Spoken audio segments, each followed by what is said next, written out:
Welcome to Flat Earth Debate Uncut and After Show. I'm your host Nathan Oakley, and if you are new to this channel, or you've not done so already, then be sure to subscribe, hit the bell notification icon and join button to keep up to date with the Flat Earth Debate. If you would like to support the channel, there is a super chat that runs alongside each of these shows while they are premiering. There's also a PayPal, Patreon and crypto link in the info box below the video. Speaking of Patreon, I'm going to do a quick shout out to all of you who do support me on Patreon. So a massive shout out of thanks and appreciation to Mel B. Styles, Troy Shuker, Bo Snail, Joseph Pizarro, Samson, Maris, Mobile Max 777, Neo the One, Rob W, Open Minded, Reese Pound, Del West Watson, Mike, Muted, Dick Earth Skeptic, NA Literalist, Maria Neelands, Unbelievable Productions, Blue Ridge Ranger, Rob H, The Real Gabster, Windrider, Liam Nedrick, Abraham Mohammed, Naibai, Adrian Quintana, Skeptic936, Life is Short, Fireball X, TheFlatEarthChannel.com, Texas Mike, Edwin Johnson, Kirsten Smith, and David Wayne Foster. So another massive thank you to all of you for supporting me on Patreon. Also below this video there is a link to get £50 for switching your UK electricity supplier to Octopus Energy. With that, I'm going to raise the mic on whoever is in Discord and Google so you can enjoy their conversation while I set up for today's live show. Hey Neil. Top of the morning to you, Sheriff Brady. Oh, you're turning Irish on us. Young Guns. Hello George and Malby as well. Good to have you both. Hello, good morning. Good morning. Hi, good morning. Good morning. How'd you like my proof of the molten iron core? It was tasty. Ferrero Rocher.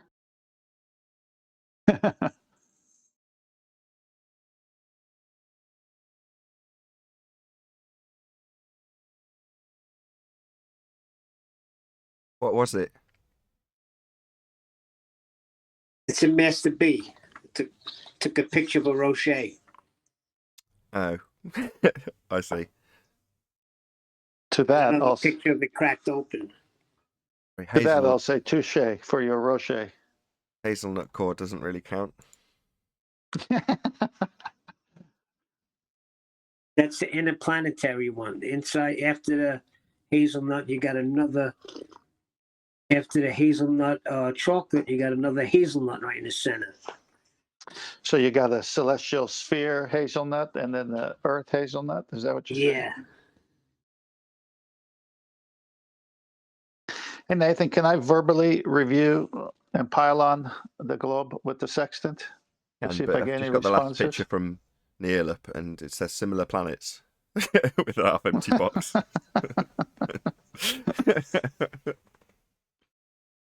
Very good. Do you have something you wanted to present, 10th? Well, just verbally today. I mean, I've shown enough pictures. If I need to, I'll pop a few. But just want to review how the Sextant destroys the globe model. And it's the very thing that all the people who believe in the globe use to navigate, using the stars, the luminaries. So for the Sextant to work on a curved surface is almost a nonsensical statement because the Sextant can't work on a curved surface. So let me just break it down. Sun's rays, they either come in parallel or they come in divergent. Now, based on what we've seen with our own eyes, as well as all the pictures I've posted, you've posted, how do the sun's rays come in to Earth for us to see? Parallel or divergent? In reality or in their orthographic representation? No, in reality, of course. Well, we see the light diverging. That's right. So now let's go to what the sun's rays are hitting, the Earth's surface, the second point. Either the Earth's surface is a sphere or it's a plane, at least in this dichotomy here.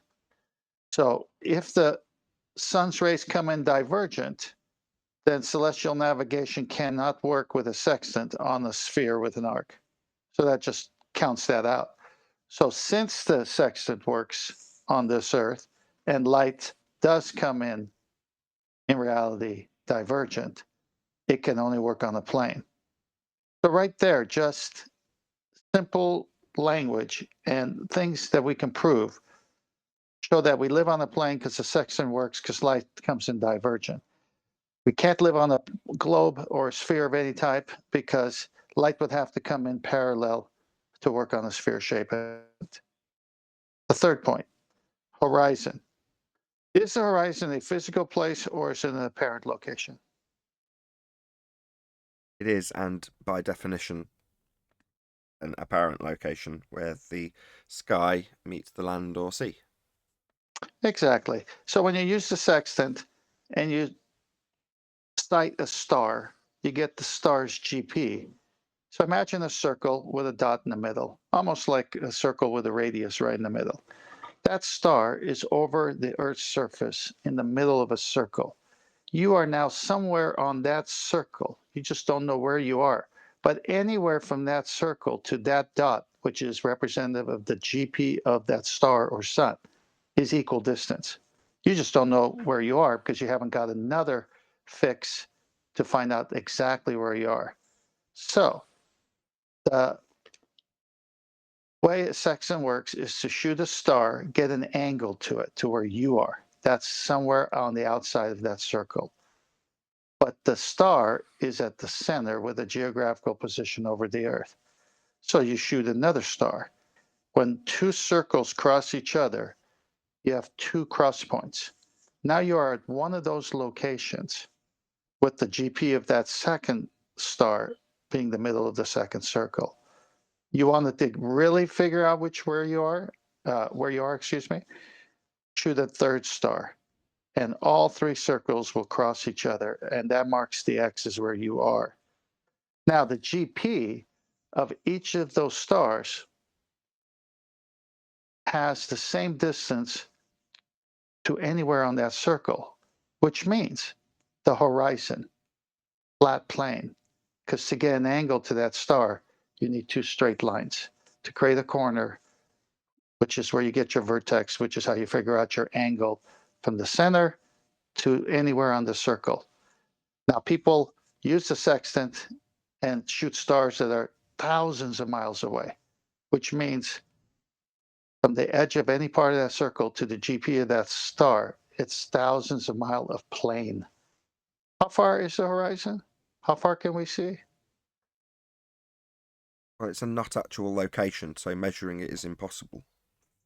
Unless, as far as you can see, and you get there and it just keeps moving away from you as a plane, because it's impossible for the sextant to work over 2, 3, 4,000 mile sighting of a GP of a star and not have the distance between the GP and anywhere on the circle be a flat plane, or else you can't get an angle. Indeed.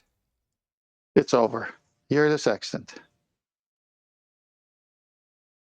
Well, I kind of appreciate how Nathan just shuts down the space talk because I jumped on 24/7 last night and they were dealing with this guy and they were talking about NASA and who works there. And I just came in. I said, wait a second. Can I ask a question? Has gas pressure without a container been proven? Can somebody break it down for me? And Miggy was like, I appreciate what you're doing, Neil, but we didn't get there yet. I'm like, get there yet? Take them there now. Everything in there is fake if you can't have gas pressure without a container. Am I right or am I wrong? Yes, you're right. That's why it seldom And comes up here. Very rarely comes up finish. because it will get shut down immediately by asking that question. Because Well, any claim that comes from Sky... Listen, this is Say again, Sinclair? sorry. This is why the housekeeping questions here are a little bit more intuitive than the 3 points that Nikki points out, is because we can literally, I think there's about 5 or 6 different questions. There's no shadow of a doubt. They've got nothing ever. They can't find anything to support it. It's a belief. We already did that here with Nathan does it all the time. Mickey's kind of got a rendition of it. It works just the same. No problem with that. But as Neil said, you kind of want to really do get to the point of matters. You want to get to the things that actually definitively prove that we don't live on a ball.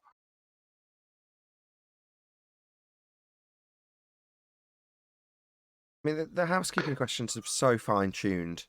So the original idea came from Anthony Riley to do them in the first place. But there was a lot of discussion that went into them. And, you know, I don't think they've been added to for quite a while. I think the last one that was added was any single viable hypothesis from any of the fields of astronomy, cosmology, or astrophysics. But they're very, very carefully constructed questions.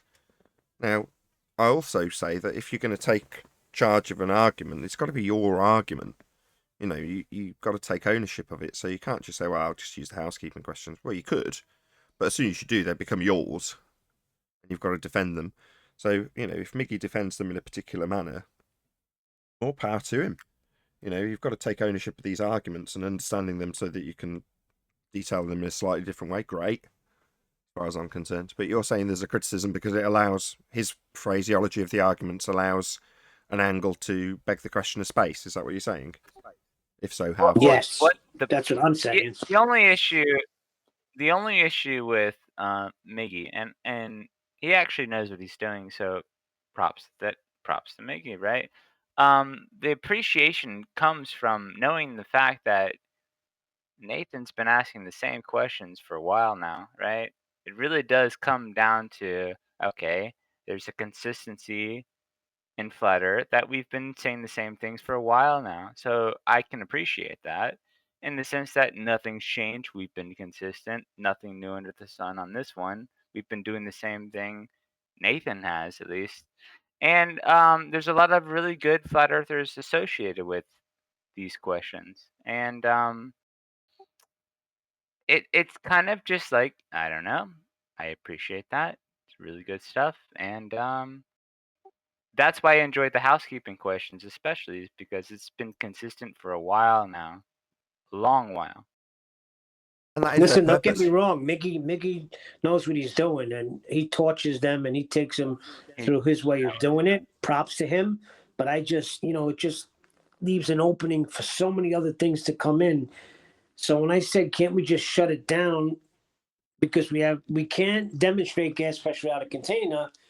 Yeah, he was gonna, but he was taking him another route. So I just popped in. So I graciously said, carry on then. But then QE did come in 5 minutes later and shut it down. You can be that man, Neil. You don't have to wait for QE. You know, it's don't ask the question. Be a bit more assertive. No, but I was letting them take them. I just popped in, so they were taking them on a path, I guess.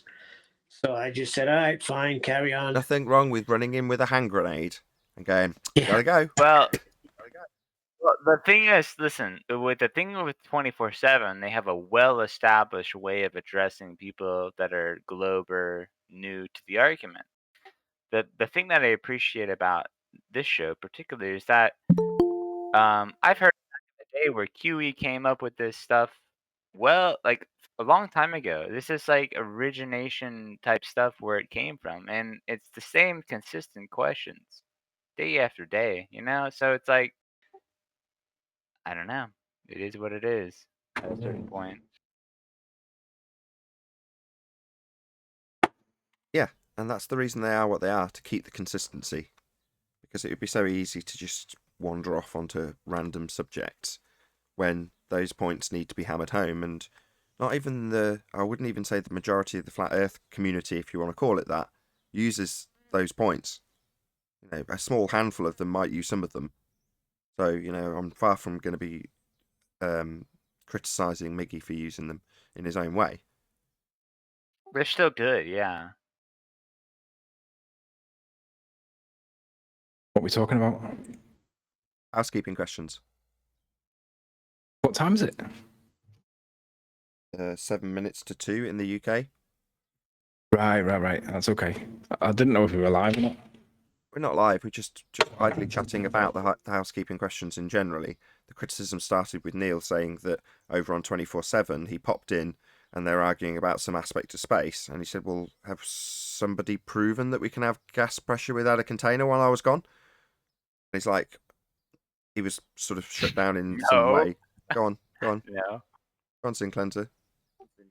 Well, what I was saying is that I think even I've heard Sleeping Warrior. I've heard a couple of Neil, especially a bunch of people that go into 24/7, and everybody seems to be giving some sort of I don't know. It's the same arguments I hear from here, right? Nathan Oakley and QE doing what they do best, asking the same questions that they've been doing for over a year now. From my perspective in the audience, it's consistent, and the fact that Flat Earth has adapted to it, damn right, it works. So what works should work, and yes, it works. I don't know. I think what the guy was saying was that I didn't know all these scientists are wrong, and out of nowhere, Mr. QE, you know all the answers. That's basically what it came down to. So Yeah, but it the was thing is, appealing to, I guess, academia. the thing is though, right? If I teach you to drive and you've never driven before, and I show you how to do it, and you learn the principles of driving, it doesn't mean that you're going to be a Formula One driver, but it does mean that you understand how to drive. If somebody teaches you how scientific method works, you don't have to be an expert scientist to understand that you understand the principles just by applying the principles. Now, the problem is they don't like us applying scientific method because it rules out a lot of their stuff. Because a lot of their stuff is pseudoscience, but they don't want it to be called pseudoscience, so they've got to discredit you instead. So what they do is they criticize us for applying scientific method by saying that all of a sudden we don't know what we're talking about. Yet for the last 3 years, they've been calling us science deniers. But when we start looking into the science, they don't like that. So they've got to then discredit us. And the only thing that they can do is say, your opinion doesn't count. Well, so what's the position? And is it that we're science deniers, and then when we start learning the science, then all of a sudden our opinion doesn't count? Or is it that actually it's the science that unwraps your whole model for you, and they can't have anybody finding that out? And I think that's what the position is. Yeah, it's the latter. They've utilised the method that is empirical to blag just so stories as being just that when they're not, ultimately claiming them as science and making them by definition pseudoscience claims. And we've come along and gone, what's that you say? Science denier. Let's have a look. How scientific is this claim you've just made? Oh, it isn't. Well, doesn't what Neil referenced actually in this case is the guy came on and challenged QE based on appeal to authority. How can you be right and all these hundreds, if not thousands, of other people be wrong? Who do you think you are? So he's dealing with, instead of looking at the facts and being critical thinking and come to a decision himself based on the merits of the facts that QE is putting out, or Neil or whoever, he's all of a sudden appealed to authority. Well, how could your facts mean anything when there's 1,000,000 to 1 other scientists saying you're wrong? It's also an appeal to consensus. Yeah. Can I say one thing about that? Just having been in the community, listen. What I've noticed is that after Nathan does his show, right, and the Discord here, QE will come in, he'll hang out, and he'll do his thing. He'll address people's questions, and he does what he does. But the problem is that what I've noticed is that, I don't know what you want to call it, a lot of these guys don't yet still understand the arguments, and it's fun to have people talk to QE. It's a fun time because I don't think they know even enough to know the arguments themselves, and it's like, I don't know. It's kind of like I remember hearing the show a year ago, and you guys all speculating how long is it going to take for the black swan, whatever. It's still today. It's like they actually still today don't even get it, to be honest. Well, that's And it's forgivable, fun though. for me to see that. You know, Yeah. it's very fun for me to see that. The only problem with that statement, after whatever it is now, 13 months, is that to understand the black swan argument is to relinquish your ball belief. So there's a fundamental block to understanding it, because you have to appreciate the logic to understand the argument, and to appreciate the logic of the argument is to understand that you can't have a physical horizon anymore, and that's their claim. So at that point, they've either got to relinquish their ball belief, or live in cognitive dissonance. Well, the people who come here are going to choose the latter. They're going to live in cognitive dissonance rather than accepting the awful truth that we don't have a geometric physical horizon blocking boats and buildings at feet and inches values that ignore perspective. Well, you're damn right.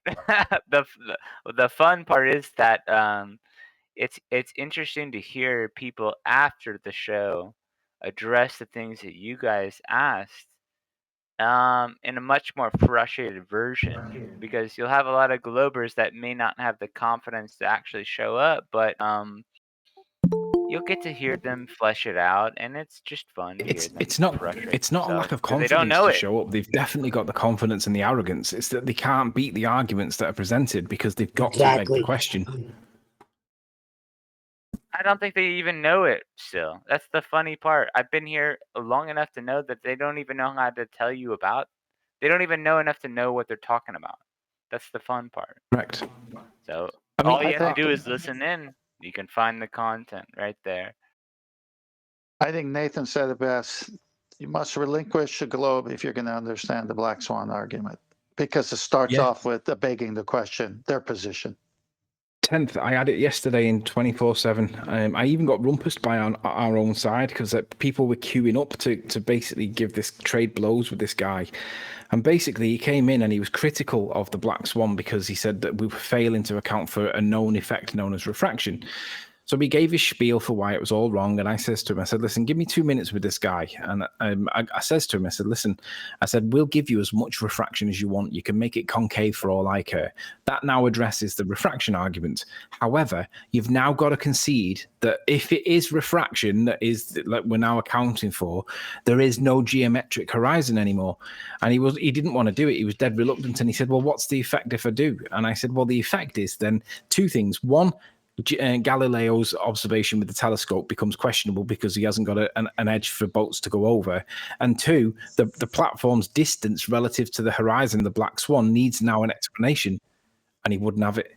No, as soon as they relinquish the geometric horizon as as being in existence, I'll get my mouth around it, then they don't have Earth curve, because that is what the Earth curve is, the geometrical physical horizon that formerly blocked boats and buildings into the distance. That's what a geometric horizon is. So if the horizon is refracted, it is not geometric, and Earth curve is a geometric horizon.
Welcome to Flat Earth Debate Live.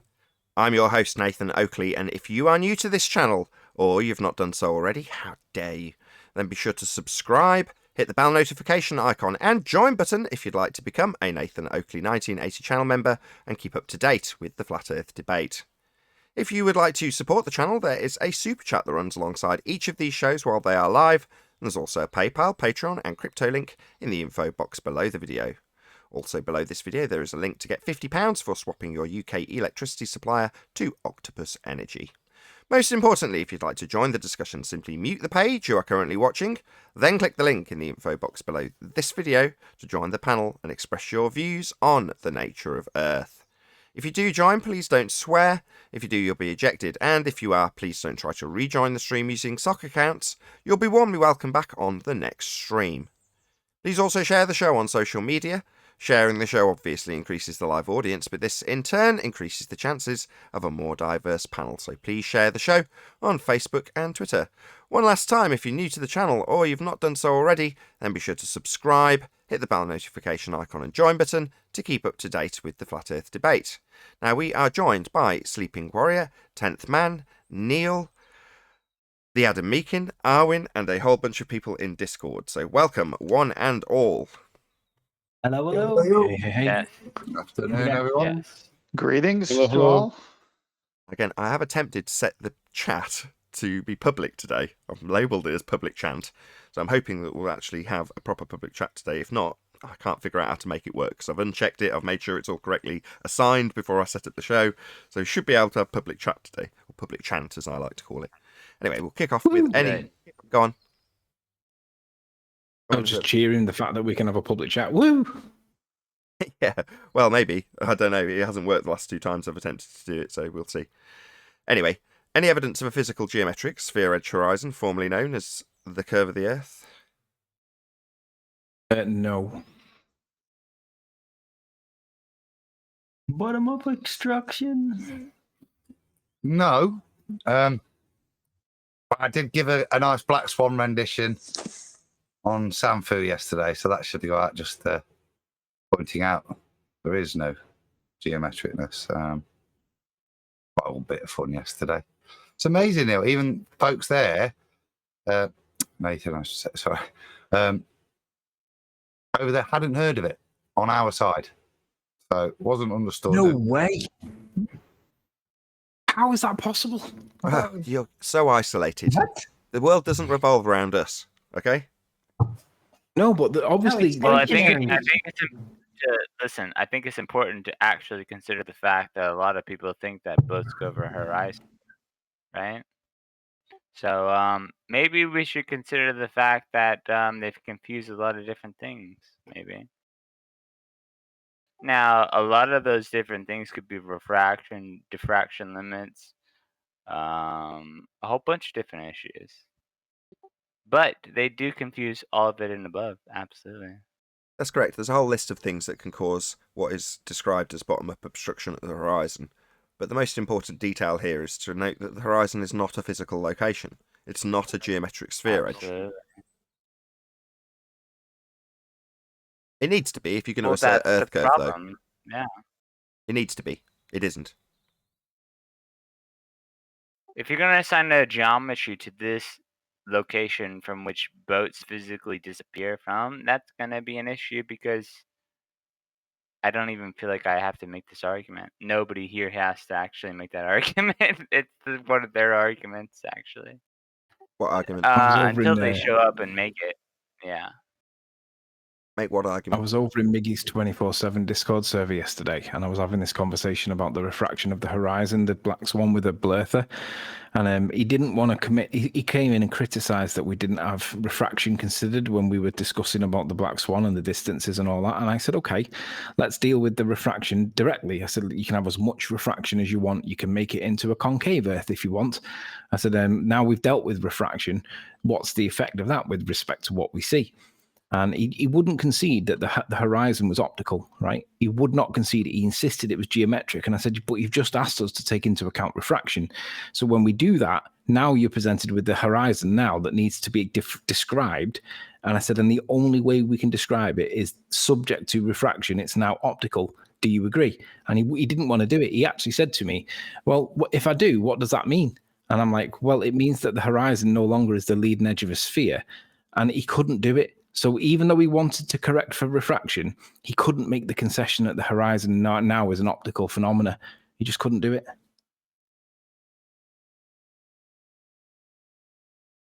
Any evidence of axial rotation of the Earth-based variety? Also, shout out to Alexander for hitting the super chat. It is members only. Every time I uncheck the box, it just checks it again. So I don't know. One moment, please, Nathan. Anthony, he couldn't or wouldn't do it? He wouldn't. He couldn't and wouldn't. No, he could. He just wouldn't. Again, it was both. We discussed this in the pre-show, right? To accept the Black Swan argument, or to understand the Black Swan argument, is to relinquish the geometric horizon. And the geometric horizon's Earth curve.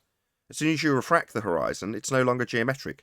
We only have one horizon, and the horizon in the geometric Earth curve model is physical and geometric. It is their tangent point. Well, a tangent point requires a straight line to the edge of that sphere. That edge of the sphere is known as the tangent point, and the line to it is straight. Now, if you bend that line, you haven't got any geometry to perform, especially as your R value you're assuming in the geometry you do perform when you claim that the boats and buildings are blocked by the physical geometric horizon is based on an R value debunked because it's derived from a physical horizon. So you've got to have a physical horizon to assert that it's blocking boats and buildings. It's geometric. That's your claim. So to bend the horizon, bend the tangent, any of those things make it non-geometric, destroying your claim of geometry.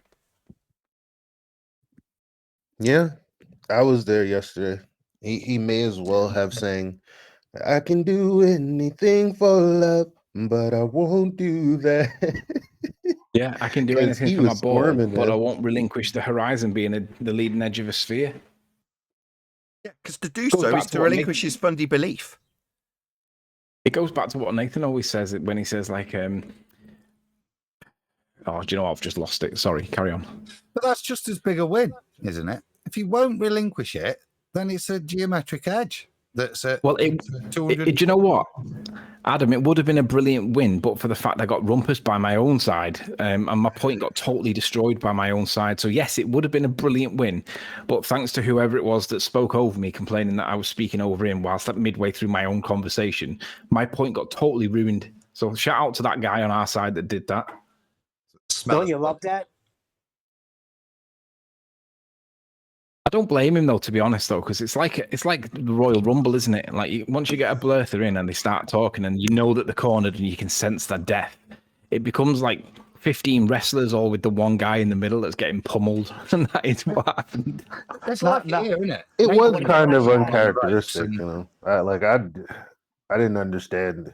Like it never happens that way, especially with that guy. You know, I was like, damn, maybe it was just a bad moment. Maybe he's tired of getting cut off. I don't know. Move on, maybe. Let's move on. Well, now you know why cars only have one steering wheel. No, True. there's better questions here. Say again, Sin Cleanser. I just think there's better questions we could probably move on to resonating on What's this. what's wrong with this one? No, I ask don't his know question anybody again. I think, that has an 10th, I think you explanation misheard him. that we Ask your haven't question heard. again. Ranu. Everyone shut up. Go ahead, Sin Cleanser. Loud and clear. You're mumbling a little bit, sorry. Well, what I was saying is I don't think there's an explanation that we haven't already heard already. Yeah, and in the case of the Black Swan argument, the explanations we received debunk the model even more. Right. I think there's what I'm saying is that I think there's much more fun arguments, which I think are going to come next. Like what? Yeah, I was going to say, like what? Well, you have to ask the next question. Any evidence of axial rotation of the Earth-based variety? No chance. Not a chance. Wait a Actually, minute, I've nothing. heard that before. Think I've about heard it. that before. All those arguments have been said before. We need better questions.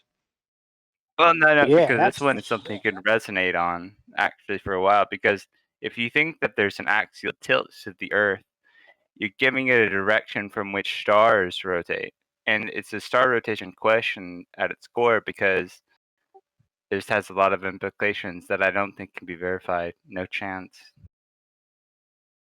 Can we move on? This So is a boring question. Well, yeah, the details of these questions cannot be answered. I don't think. No chance. I've heard this before.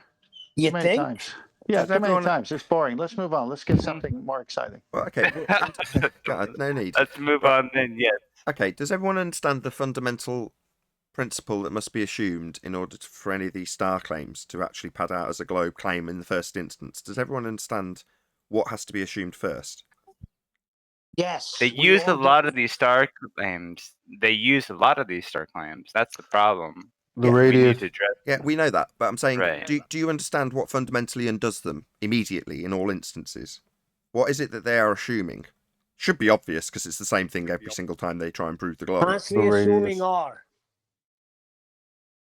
they assume that you're on a sphere in the first instance. In other words, any claim to be demonstration of a, I don't know, star movement of some description will, for example, start with you moving to the southern hemisphere. So they're saying I move out towards the horizon, and during the process of moving to the horizon with the stars always above my head, when I arrive at my destination, that which was previously above my head is now below my feet, and I'm antipodal from where I began. Then I'm going to make my example about what the stars do above my head, assuming that where I stood in the first instance, the stars I'm now looking at were previously below my feet. But that's the fundamental premise that they have to assume in the very first instance.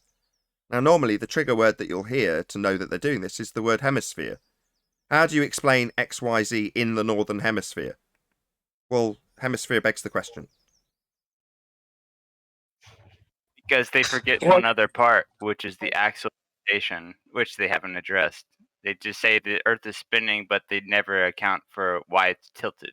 That's a weird part. Well, that tilting and rotating is all assumed in the first instance. So you're going to try and give your axial tilt explanation, burden of proof reversal fallacy for the flat earther, right? By asking him to explain how it works. But generally speaking, more often than not in the first opening breath, they'll drop that in, that it's being assumed to be taking place on a sphere, and then they'll just reverse the burden of proof and ask you how you explain it. Right, yeah. They'll drop the tilt in, what I'm saying is that they'll sneak that in every different way they can. They sneak the tilt in, you know, just the tilt. I'm saying the tilt will ask you a problem, because the tilt of what? Well, the tilt of the north and south hemisphere. I don't know. I don't know where they get it from, to be honest. That's what I'm telling you. So they're assuming the tilt based on the assumption of a north and south hemisphere. And then, surplus to that, they've got a tilt. But the overriding assumption is that we've got antipodal star rotations or antipodal positioning when making the observation. That's the first assumption. The tilt comes after. That's the problem I have, is their tilt. Where did they get that idea from? From assuming, because that would have a lot of different implications. Come on, that would have a whole bunch of different worldviews. That's like you're arguing for the gas gradient and gas pressure out of container. Kinda, yeah. First, you've got to prove the sphere. Is a huge issue. Sorry, the tilt is a big problem for me. They have the tilt because that's their answer for the seasons. Well, the seasons and the reason that the ecliptic doesn't, the sun's path doesn't go in a straight circle around the ball. It's tilted as well, doesn't it? So that has to match up. So the only way to get that to match up onto a ball is to tilt the ball. Exactly. That's where the problems come into the math. Actually, the sun, the earth, they have, what's it called? Let me get it and I'll come back with it. They do have the sun going, the earth going around the sun, and the earth is tilted in their diagrams. So it's not exactly at the same equator line of the earth that they have in the presupposed model. Why are we doing this? So, yes, they assume orbits also. That's nice. Yes, they assume orbits, and they assume a spherical surface. And once they've assumed those two things, they then tilt the ball to right or wrong in the maths.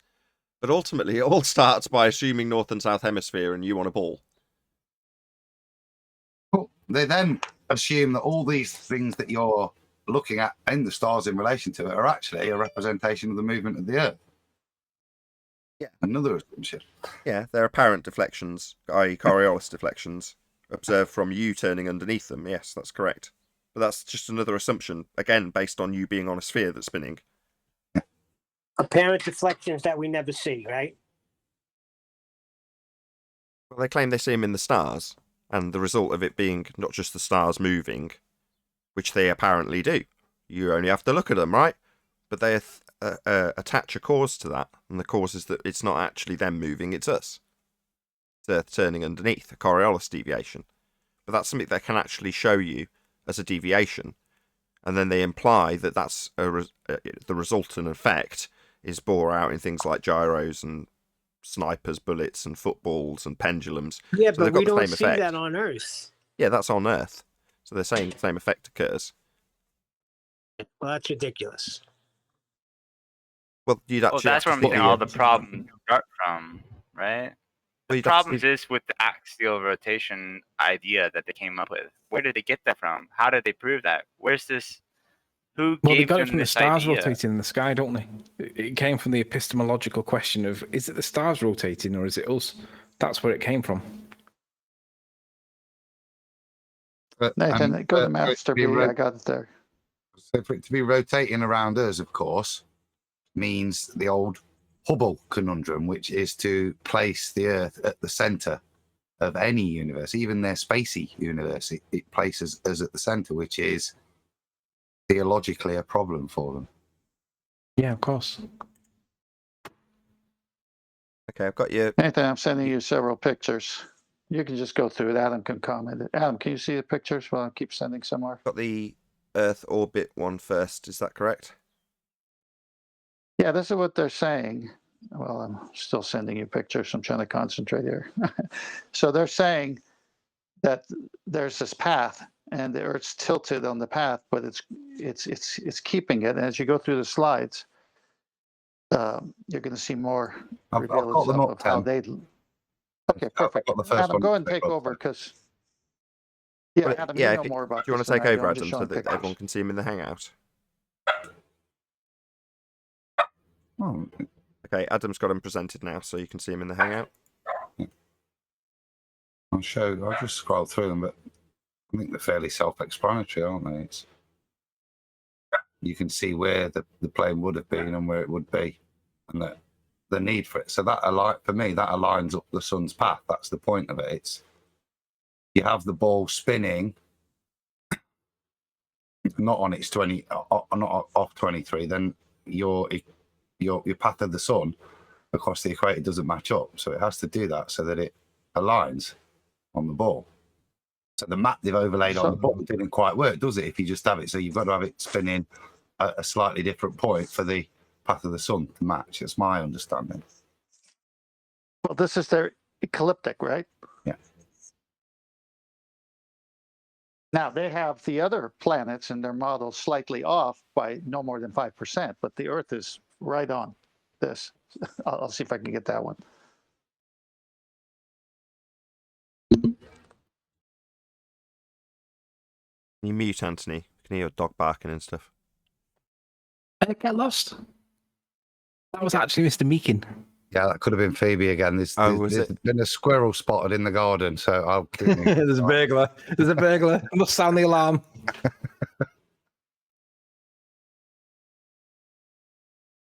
I resemble that insult, Nathan. Don't resemble my insult. Just stick yourself on mute so you don't have to hear Adam's dog. What's wrong with you? So I can filter out Adam's dog by being on mute. Doesn't quite work like that, but if you think it works like that, then that's okay. Hold on, I got a joke. Don't ruin it. It's an emergent dog bark. Yeah, Okay. and if it could work like that, then that would be okay, wouldn't it? Adam, you can go to the last slide. That I just Right, sent. okay, This is back their on track. side view. Now this is their model. This is their side view. Moon's off by 5%, they said. And the other planets in their model, you can see how it relates to the ecliptic with the Earth and the Sun. That's it.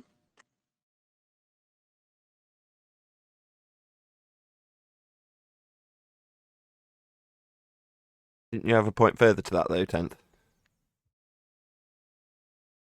I think it was on the first one. That guy asked a question. I can't remember what it was. Now I forgot it. About the tilt. Yes, I said that was one of their explanations for it is the cause of the seasons. Well, it is the begging the question fallacy of orbit and spherical Earth, though, isn't it? That's what it is. Correct. Exactly. The whole question of the seasons and the rotation of the sun, if there is such a thing, the whole problem resorts to how do you know what's happening at all? How do they prove it? How can we laugh at them? They don't know. They don't have a clue. No chance. Well, All we have to do is contradictory listen again, to 'em. isn't it?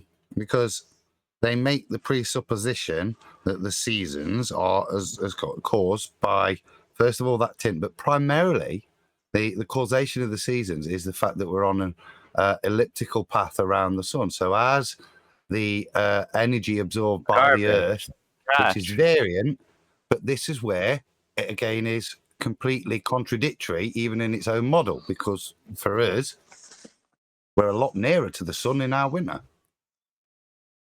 I just put up the last slide. If you can go to that one, the double one. So just to summarise while that slide's coming up from Adam, they assume orbits.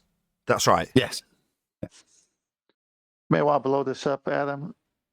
But look, the point I'm making is even when we allow things, if you allow the assumption of the orbit, then these orbital paths, the energy absorption, i.e. the seasons we feel, are based on distance to the sun, i.e. how far near we are to the heat and light source. But even in that model, it's contradictory with the fact that it's an elliptical orbit, and therefore would be subject to different distances and different energy absorptions. Adam, can you blow up the slide a little bit? Just so No, I can. I've done it for the audience. All right. All right. So the top slide there, how's the sun's rays coming? Parallel. Okay. You see what they're doing is they're trying to force an Earth to fit what the sky and stars are obviously doing. And they need a sphere, so they try to force the Earth to be a sphere to somehow compensate for how the stars behave. Now, we know there's no Earth-based Coriolis. Okay, we know that sun rays don't come in parallel. And everything is based on the sun rays coming parallel, even with this ecliptic. In order for them to get there, eclipses everything. So since our own eyes and divergent rays of the sun prove that their model is wrong right there. So instead of looking at the stars and saying, oh, how do I make a sphere work with that? Why don't you just look at the stars and realize you're not on a sphere, you're on a plane, because of the fact how the sun's rays come, a sextant wouldn't work on a curved surface. And the Black Swan argument doesn't show a curved surface. I mean, every housekeeping question can come in right now and destroy what they're trying to do with the ecliptic.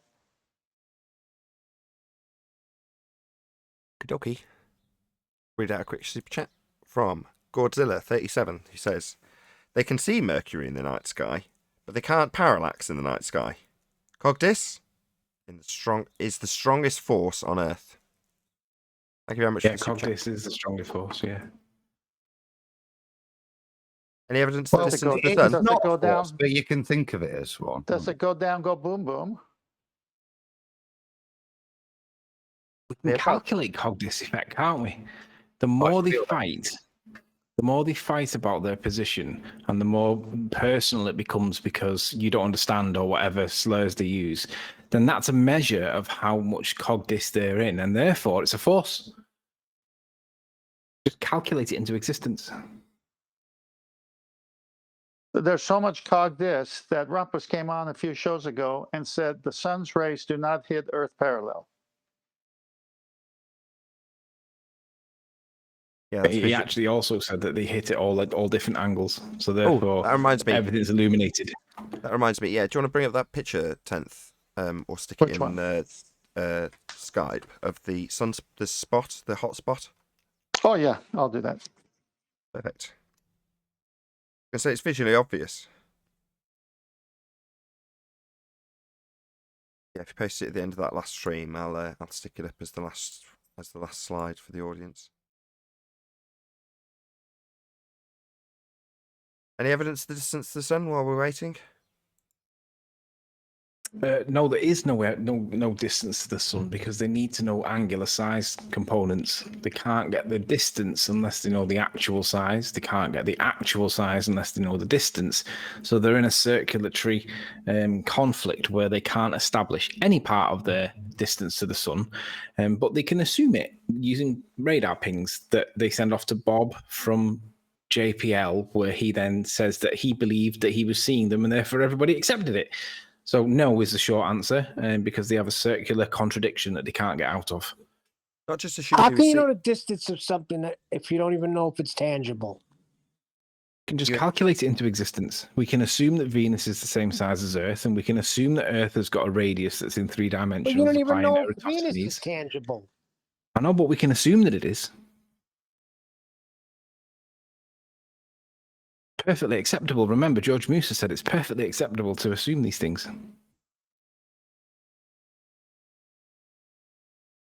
Right, so you're 1350 episodes in and you still don't know the distance to the sun and the flat earth. That's incredible. Why don't you got it, tell us? Nathan. Why don't you Hold tell on. us, brain surgeon? Hold on. How do you calculate an intangible object? How do you triangulate? We have to assume that it's tangible. Right. How do you triangulate an intangible object? So again, 1350 episodes and you Answer the still don't question. know. Do you want to get kicked Answer out? the Hold on, question. Anthony. Do you want to get kicked out? Or do you want to answer my question? How do you triangulate? Yeah, why don't you explain it on the flat Kick him earth? out. Going to kick you out? How do you calculate or measure an intangible object? How can you triangulate it if it's intangible? How did you prove it's intangible? Because you can't touch it. That's the Evidence dumbest for that, statement please. I've ever heard. Are you thick? You know what intangible means? Clearly not. So, how do you triangulate an intangible object? You can't. And he can't answer the question because he knows he's cornered. Right. So, given No, that you can't, given that it's unreasonable, didn't say to how it's intangible. like you can't touch it. Look at what intangible means. Hello? Oh my God! Do you not know what does intangible mean? Have you tried to touch it? Sorry, what does intangible mean? Well, you just said it means you can touch it. So we can touch it. Maybe we can run a tape measure to it. Have you tried to touch it? Sorry, are you now challenging me to go and touch the sun to appease your request for me to measure it when we've pointed out that, number one, we're not claiming to be able to measure it. You can't because it's intangible, but yet there is definitely an assumption from the globe side that if you assume how big Venus is based on an assumed size of a sphere Earth that you've assumed, that you can scale them with Kepler's third law of interplanetary motion. So you get a distance of 93 million miles with a whole string of assumptions. We're not so ludicrous as to make a claim about this, even though you're challenging us to with what's known as a burden of proof reversal fallacy, given that your side of the argument absolutely claims a distance based on a whole string of assumptions. You assume the sun is intangible. I don't assume it, I know Because it. we can't demonstrate that we How can do you know it? touch it. Because you can't touch it. Yeah, that's what you said, but you didn't prove it. Oh, right. I have to prove that you can touch something intangible, do I? No, you're But not just only is that assuming burden it's of proof intangible. reversal. I know, I am not assuming anything. You, on the globe side, assume its physicality and then triangulate it based on assumptions. So you assume it. I've just pointed out this is a burden of proof reversal fallacy. You ignored me entirely. So now you're going to just do it again. You've only got a couple of tricks in your arsenal, it seems. I'm asking a question and you're assuming the sun is intangible. Sorry, I don't make any claim about measuring any distance to the sun. The globe, on the other hand, definitely assuming it's a physical item with an assumed distance based on assumed radii for Venus and Earth.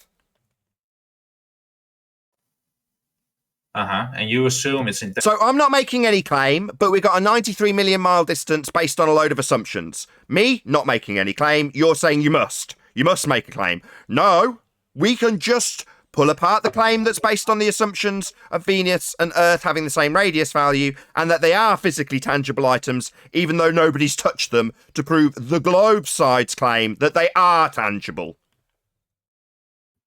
Your claim is the sun. Not making a claim. Not claiming a distance, not saying I can or will measure it. I'm saying it has not been touched. Nobody's showing that it has. But they are also claiming it is tangible. Not my claim. Again, Simon Dan fan.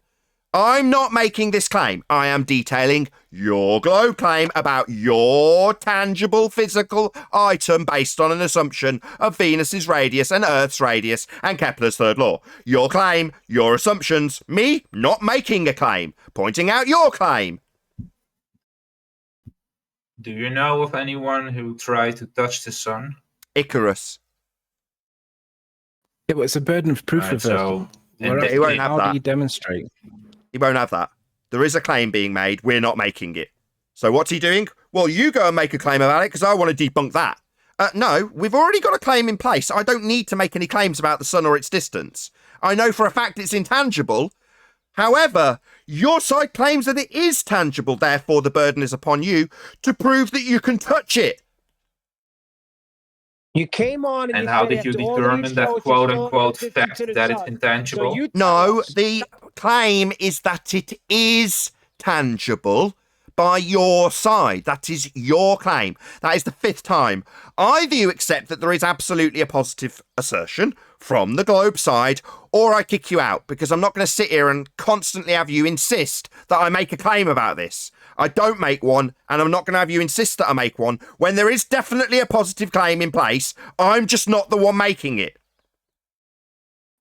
You said you know it's intangible. That's a positive Yeah, because claim. no one's demonstrated it to be tangible. If you think that the sun's tangible, can we see the evidence proving that it's tangible, please? No. They claim it is tangible, right? That's not me saying, well, it's intangible because I've got to prove that it isn't because I'm making a measurement to it. I'm not. Yeah? Now, the fact that nobody has touched it makes it, by definition, intangible. However, there's a positive claim that you can, and it's got a distance physically. That's not my claim, though, so I don't need to prove a damn thing. No, yes, you do, because that's like saying I know God doesn't exist. Sorry, what am I claiming? I don't believe what am I it. claiming? And what does my claim prove, according to you? You are claiming you know for a fact the sun is intangible. You And can why only am I say claiming you don't that? believe it What, is what, tangible. what use is that? Why am I claiming that? What use is it to me? What's it supporting? That claim is supporting what exactly? Your denial of science. Sorry, you think that I'm making a claim that science isn't real by making a claim that the sun is intangible? What use does this serve for me? Because obviously this is my claim, so there's obviously a point to it, right? I'll answer. There is no point to me making that as a claim. It isn't a claim. It necessitates no proof that I need validating. However, for the 5th time, there is absolutely a positive assertion that we have a distance to the sun based on an assumption of Earth's sphericity, Venus having the same radius value as an assumed spherical Earth, and that distance being scaled with Kepler's 3rd law to give us a tangible physical distance to it. That is a positive claim, not made by me. Right, so the best thing you can do is say, I don't believe you, but that's not what you're doing. You're No, I'm not saying I don't believe you. I'm saying the assumption of Venus being the same size as an assumed spherical Earth, based on a dip angle measurement by Alberuni to a physical horizon we debunked, would shit all over this nonsense assertion of an assumed radius giving you scaling distances for this intangible object that's never been touched. So by definition is intangible, in spite of your claim that it's physical and you can measure distance with assumed R values. That's not me saying I don't understand either. No, but the best thing you can say is I don't believe it is tangible. Sorry, it's not a belief. I understand implicitly that you assume R. That's not a belief. It's an understanding of your assumption, not a belief. I don't believe you assume R. You do. So you're jumping topic again. No, I'm pointing out you're claiming I have a belief in your claim of physical distances based on my belief in an absolute stone-cold fact that you assume Venus has the same radius as an assumed to be spherical Earth's radius. Those are facts, not my beliefs. Just your rhetoric being pointed out to you and won't be turned into a burden of proof reversal fallacy like I'm making a claim when I detail your nonsense that isn't proven based on physical assumption biases and radius values being assumed for sphere Earths that are also assumed, and then having scaling values applied to all those assumptions to make your claim of a distance to the sun. Yeah, he's not jumping. You just can't keep up, Ed. No, he is jumping because we were talking about the sun. Yeah, no No, shit. you And I've just can't summarised keep your up. assumptions in their entirety. A few shout-outs. So, Retro Bill, thank you very much indeed for your super chat. He says, "Hi guys, with all the discussion, the sun's rays, can someone please tell me exactly what a ray is? Not a trick. A question. Well, a ray is a conceptual description of something. So there aren't really any sun rays to speak of at all. They're often simulated in computers, though. You might have heard the term ray tracing. This concept that you can recreate what light does within a computer simulation and then track it. But rays aren't really real. They don't really exist. It's an interesting point, Retro Bill. Thank you very much indeed for the super chat. Unicorn Laser Eyes. Another challenge I've been hearing lately. Prove the Earth is not spinning. Yeah, preposterous burden of proof reversal fallacy. An attempt, a flailing attempt, given we're now identifying the cognitive dissonance that is assuming sphericity and turning, and then assuming the turning is negated for the drift that's supposed to prove it's real by a lack of drift and conservation of angular momentum when describing linear momentum and its speed changes on a presupposed sphere Earth. Indeed, Unicorn Laser Eyes, thank you very much indeed for the super chat. Godzilla37 says, a ray is my neighbour down the street. No, that is just Ray, as opposed to a Ray. But thank you very much for the super chat, Godzilla. It was worth it just for comedic effect. Did you want to... I've got your hotspot picture up, by the way, 10th. Okay. You're rumpus, Adam. It's all right. I kept trying. I thought it'd finish, but I was going to say a ray to me, because I looked. Obviously, you go back to the old 50s B movies. It's a colloquial term, but actually, when it was applied to science back in the 50s, we had things like cosmic rays, and they basically it meant this thing we didn't know what it meant, what it was. It didn't imply an understanding, because when they did figure out what cosmic rays were, they realised they were particles. So to me, it's always a colloquial term that kind of implies a mystery to something that you don't know what it is. But what it doesn't do is give a definition. If anything, it shows a lack of understanding. I see sun rays, though. Colloquially, yeah.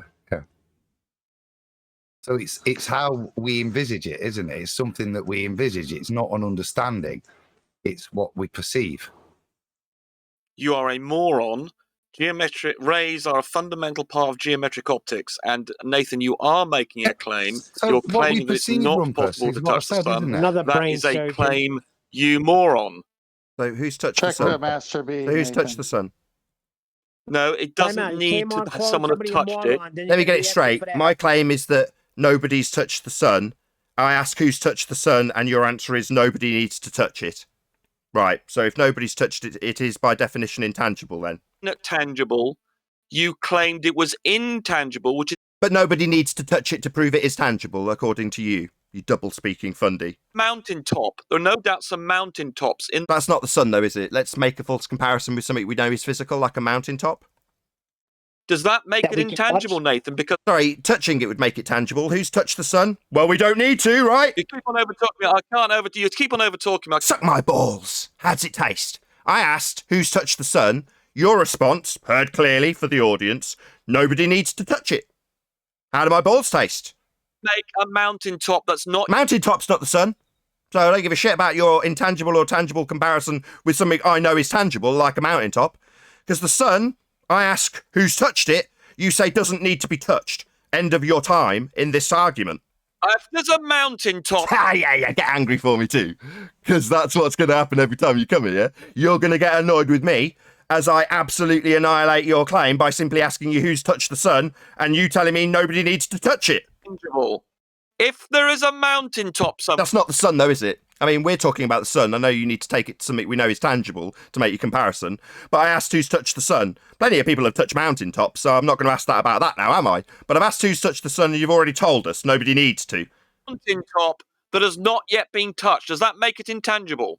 Sorry, has the sun been touched? Who's touched it? No, we'll do my question first, because we can understand. Oh, well, I asked my question first, and you answered nobody needs to touch it. We heard you, but maybe we could just brush past that. No, I'll stick here indefinitely while you fundy mute every single word that I say, and don't respond to it because you're talking through it. So nobody's touched it. Nobody's verified its tangibility then. Been touched.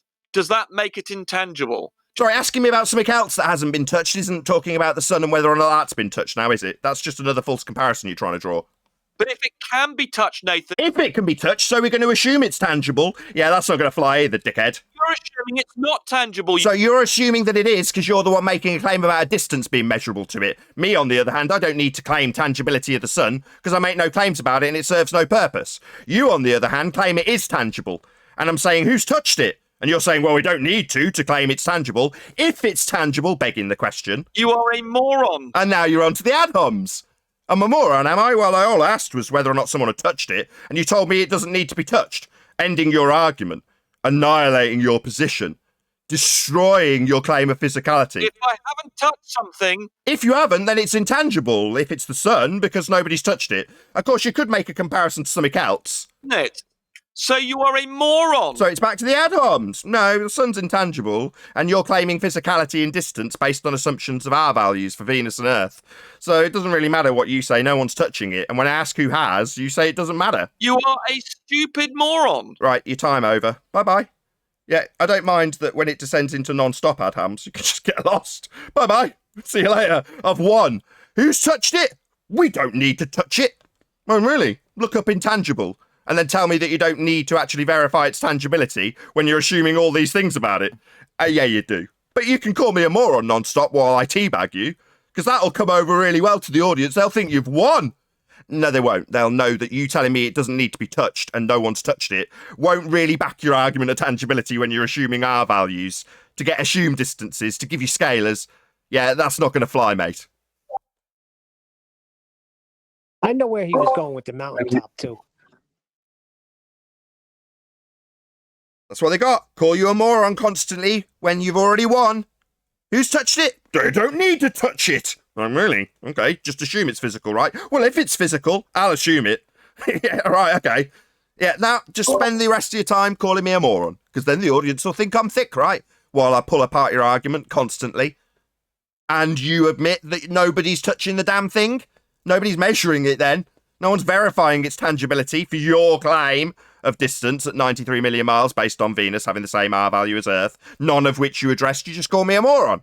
Yeah, great tactic, Globe. Winner, real winner. You didn't answer his question, though. What, for a claim I make? We covered that with you, Ed. I'm not making a claim. Sorry, you're saying I'm claiming it's intangible. To what end? What use is that? Oh, is it because you're claiming it is tangible with your distances? Yeah, that's why. That wasn't his question, though. All right, do I give a shit? I'm not making a claim. So if he's got questions for me, what's he questioning me on? I'm not making a claim here. Yes, you are. Oh, right, we're back to this shite. No, I'm not. Oh, why? I claim it's intangible. Oh, why? Does that prove we're on a flat plane? Is that why I make that claim? Oh, I don't. It's merely because you're claiming it's in a tangible position that you can measure with assumed values. Yeah, that's why I point out nobody's verified the tangibility you claim. Yeah, The mistake Rumpus was making was he was trying to equivocate the mountaintop to the sun. A mountaintop being something we already know is physical and tangible. Right.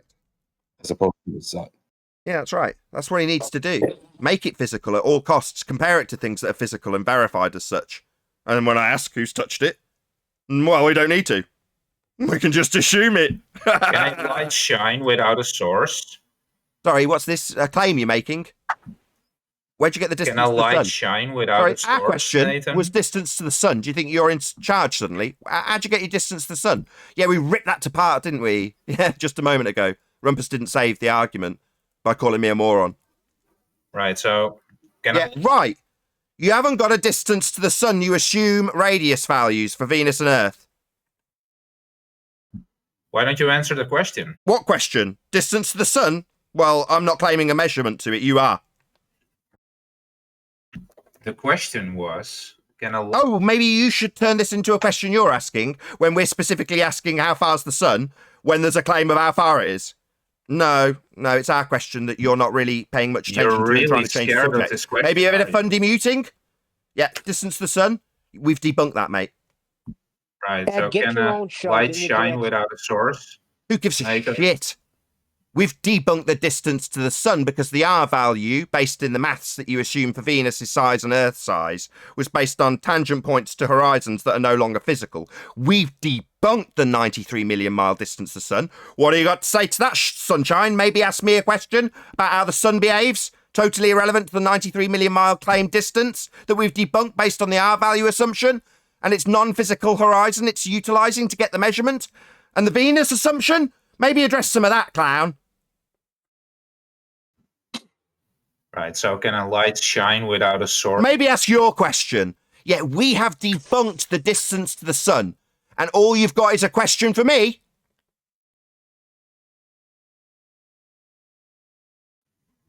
Can a light shine without... Who cares? The distance to the sun's been debunked.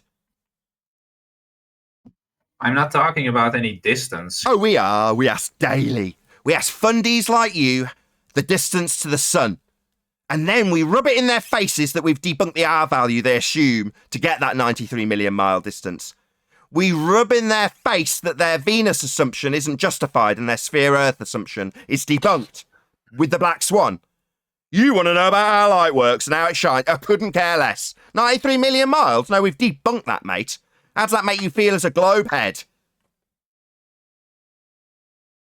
Go take a course in optics. So... can a light shine without a source, yes or no? Who cares? You've got a 93 million mile distance to your intangible object claimed to be tangible by you, and it's based on physical assumption bias for lights in the sky and radii assumptions for Venus and Earth. Maybe you'd like to address that crock of crap used to tell kids this outrageous nonsense that assumes physical horizons to get R values. You're not going to address any of that, just ask me about how light shines. Hasn't the distance changed over the years as well? Yeah, they can change the scaling values. They don't have to assume Venus is the same size as Earth. They can use anything they like to scale it. In this instance, the current paradigm has Venus assumed to be the same size as Earth to give them those scaling values. Of course, that R value used for Venus and Earth, we've debunked. Maybe Ed would like to ask us how light shines. Maybe you'd like to ask us how stars twinkle? No, but you're saying the sun is intangible. No, you're saying it's tangible and you've got a claim measurement to it. It's not my claim.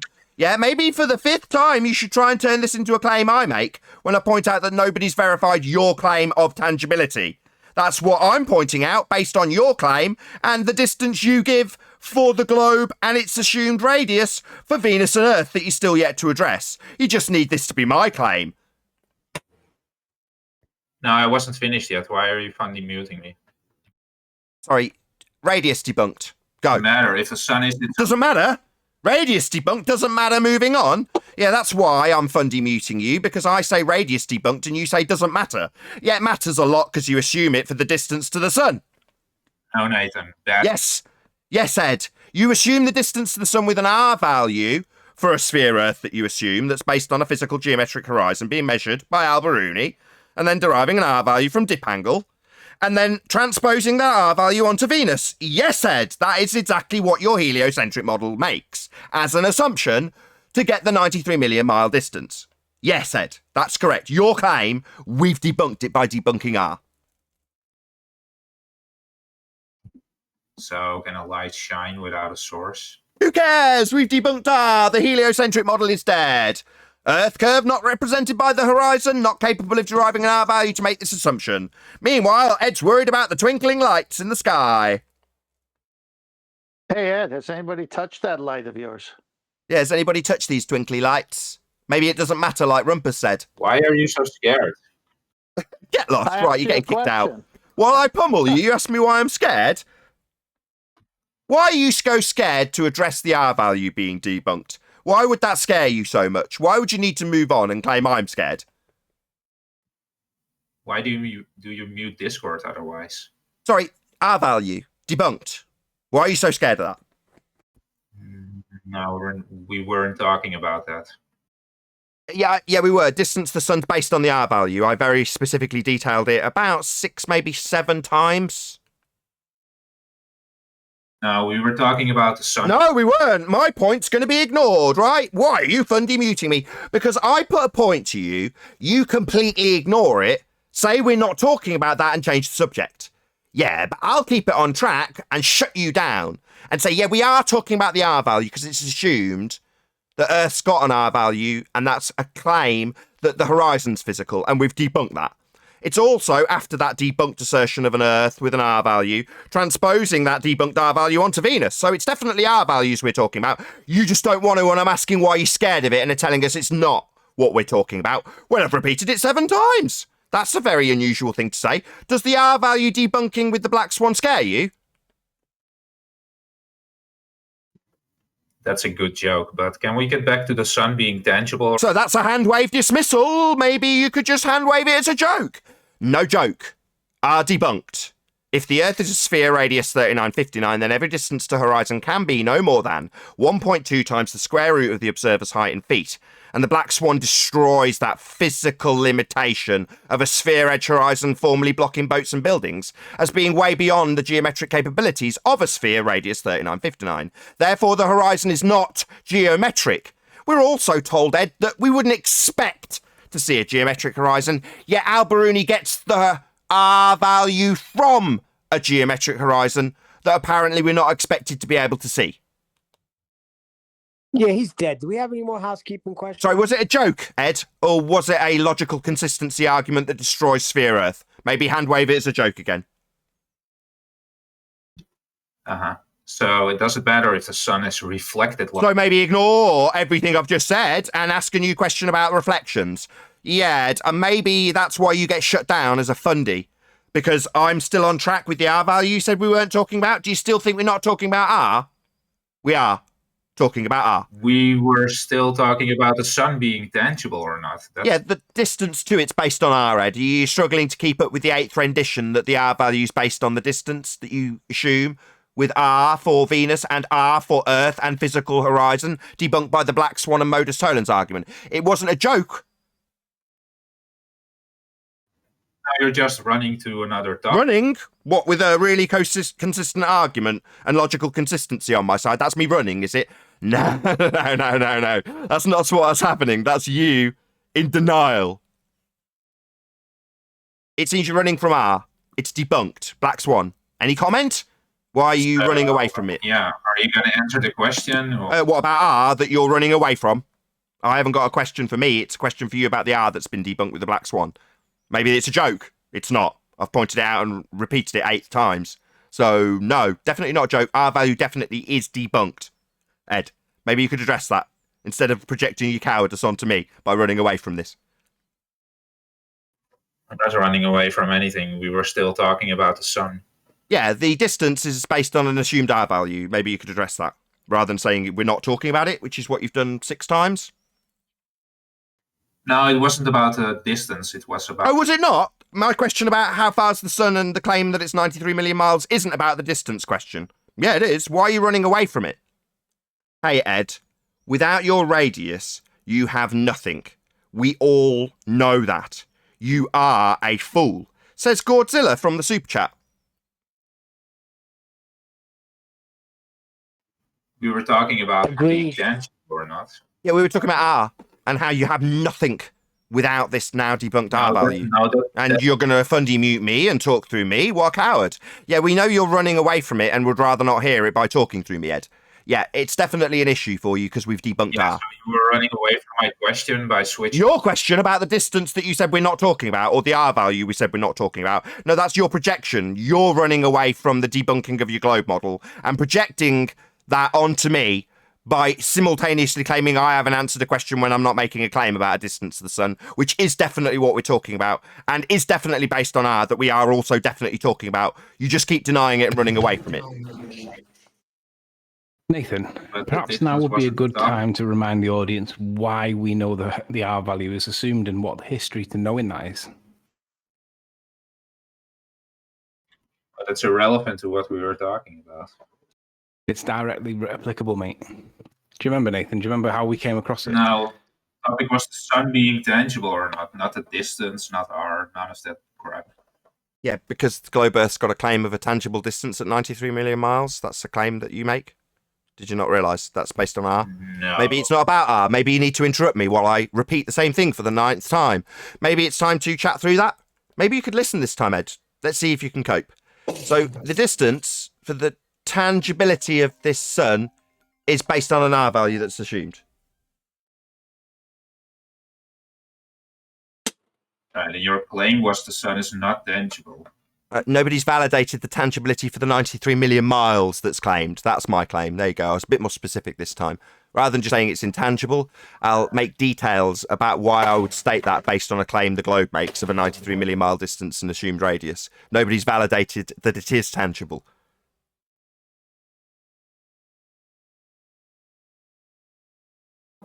But you're saying it's not tangible. You said that many times. Where's your evidence? All you can do is say, I don't believe it's tangible. Hang on, Ed. Sorry, You're it's not making a about belief. positive- It's about somebody claiming it is tangible. So you say it is. Are you saying that I believe it's not? No, I'm just being told that it is. So therefore, the burden of proof is on the person making the positive assertion. You assert physicality and distance. That's your claim, not mine. But you seem to constantly want to reverse the burden of proof. You've done it 7 times. Not my claim. You need to prove that it is tangible for your 93 million miles. Definitely a claim of tangibility. I'm saying, well, who's touching it to verify that? And when I ask one of your own, Rumpus, who's touched it? Well, we don't have to touch it. All right, but you're claiming a distance measured to its physical point in the sky based on heliocentrism and orbital mechanics and assumptions of R, Ed. That's the 10th time I've said that, isn't it? Maybe I'm running away. Am I running away? Maybe you could address a single one of those points now put to you 10 times. Maybe tell me I'm running away from these points I'm putting to you. Maybe tell me I'm not answering a question. Maybe tell me that I'm making a claim about intangibility of a sun that used by me serves no purpose. Go on, use one of the same tactics again, Ed. It'll seem like you won. Go on. Well, yeah, you're simply denying the evidence. And Oh, right. What evidence say, is I that? don't believe the What evidence. evidence is that? I know it's based on an assumption of Venus having the same R value. Are you saying I'm denying that evidence? I'm the only one who's put it forward.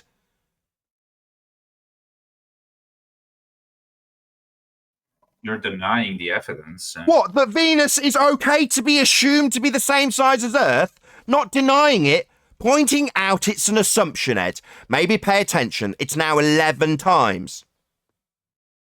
Yeah, but you're not letting me finish my sentence, so you didn't hear the argument. Oh, your argument is that I just don't believe, that I just deny. You don't ever actually put my argument back across to me and explain how it's wrong. You just say I'm in denial. Yeah, because you don't present any evidence. Yeah, so really you haven't got an argument. You've got a hand-wave dismissal and a denial claim. When I'm not making a positive claim, I'm merely asking you to prove physicality based on your claim of physicality and actual distances, which you've based on assumption.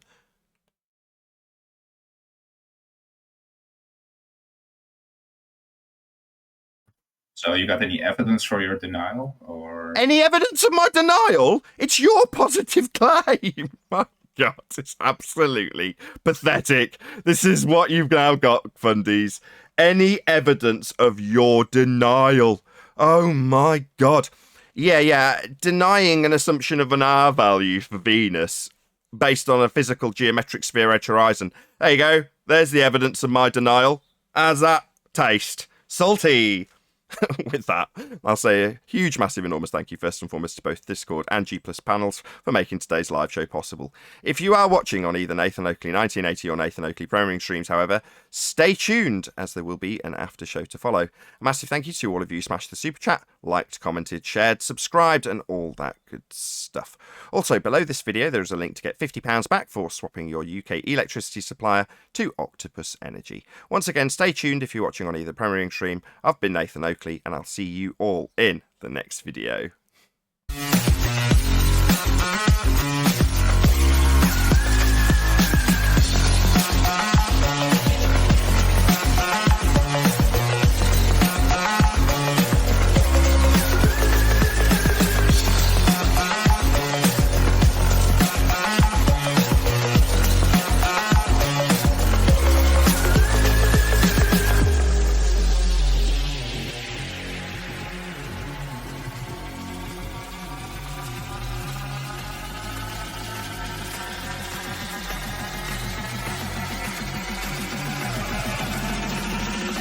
Oh, what a day!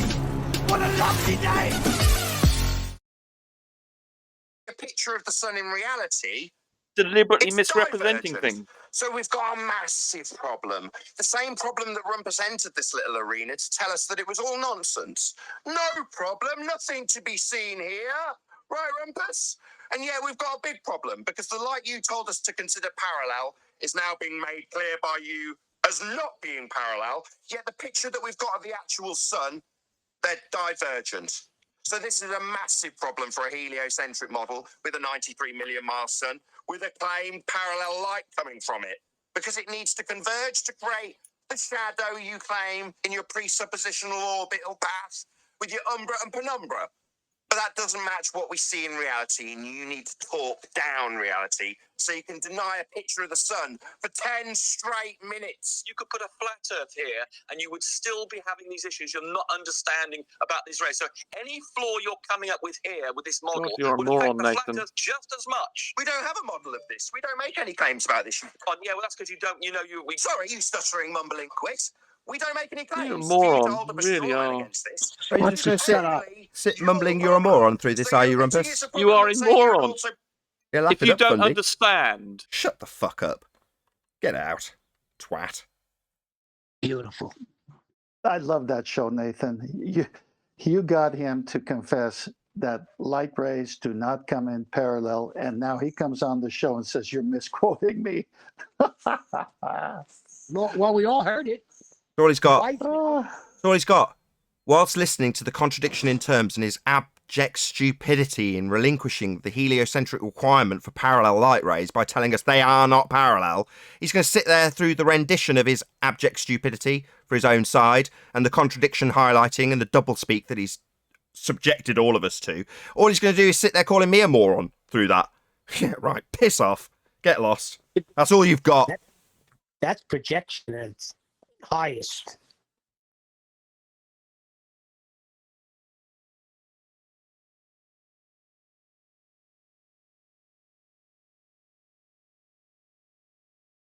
Pathetic. That's all they've got. Chan ad homs through the demolishment Having of their to own white claim. knight your own recording, though, Nathan, that is starting to get desperate, isn't it? Yeah. Yeah, rumpus your own rendition of your own claims. Talk through that, calling your opponent a moron when your opponent is actually summarising the three positions they hold. Well, they're all converging. Well, they're all diverging, clearly. We'll assume that. Well, they're all parallel. Well, that's three positions simultaneously, all of which require an orthographic projection of a world where you see the sun inside view. What a shock. This all seems so familiar.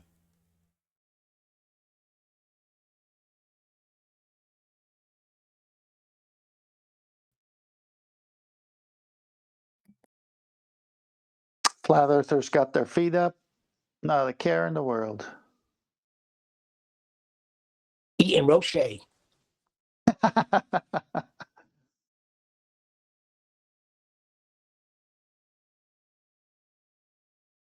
Then you got Dumbo Ed who can't keep up. Well, Ed came on, doesn't understand that Nathan's saying, who on your side has gone and touched the sun so they could say it's tangible? And the answer he's got to give is nobody. So then how'd you get it? And then he brings up Earth and Venus with the assumed radius size, and that's how you get the 93 million miles with Kepler's third law of interplanetary motion. And he said, well, how do you know it's not tangible? He just lost everything. I mean, my gosh. No, it's actually a valid question because he made a claim that it's not tangible. No, who's on your Where's side? the evidence for that? I asked you this before, you didn't answer. What is it serving me to make that claim exactly? It's proving what? So you can deny evidence. Oh, so I can deny a claim you're making. I see. So it's not really a claim then. It's more a challenge to your positive assertion then. It's more that you're making a claim and I'm challenging. No, it's a positive. No, it's not that. No, even though I've just said it is. No, yeah, it is. Yeah, that's what it is. Yeah, me challenging your positive assertion. Yeah, that's right. It's a positive claim. That's right. Yes, you make a positive claim and I challenge it. That's right, yes. And I challenge it based on your adherence to actually proving the thing you're claiming, which is physical tangibility. And you don't do that. You just reverse the burden of proof and tell me to prove it's intangible. Positive claim. It's untangible. You made a positive claim. Why would I make that claim? again, so you can deny science. So I can deny your claim. So it's more that you've got a positive No. claim, and when I point it out, you talk through me. When I point it out, you talk through me. Why fundy mute this? You also claim I'm doing that to you, and you're doing it right now. So why is it that you're scared of a rebuttal? Did you just want to lay down your rhetoric and talk through every response? You Is that what you wanted? mute everyone. You're doing that to me, though, aren't you? That's the reality. That's projection. Fundy mute constantly. That's the projection interrupt, coming out mute again. You're microphones. constantly talking through me, not That's your allowing the tactic. rebuttal. Yep. Won't allow the rebuttal. That's all you Constantly have. talking through me. Still attempting to make a rebuttal that you're talking through. And also, it's someone on my own side's now decided to pump in as well. Yeah, so you're not listening to the rebuttal. You're talking through it and claiming I'm muting you. But you don't have a rebuttal. All you have to do is show evidence for your positive claim. I don't make one. I ask why I'd make such an assertion, and you point out that it's in defense of your claim of a positive assertion. And when I point that out, you start talking through me like you're doing now, right on cue. Fundy muting me. So right at the point that I point out that it's actually your positive assertion, again, third time in a row, right on cue, Fundy muting. So I'll give you one last chance to actually listen to the response. You won't, because you can't tolerate it. It leaves you in too much pain. And you're scared of it. You also want to project that I'm running away from this claim, that you're making a positive assertion. So I'm then challenging it, and there it is, fourth time in a row. So you win the prize of getting lost. Scaredy ad. Scaredy ad. So, no evidence then?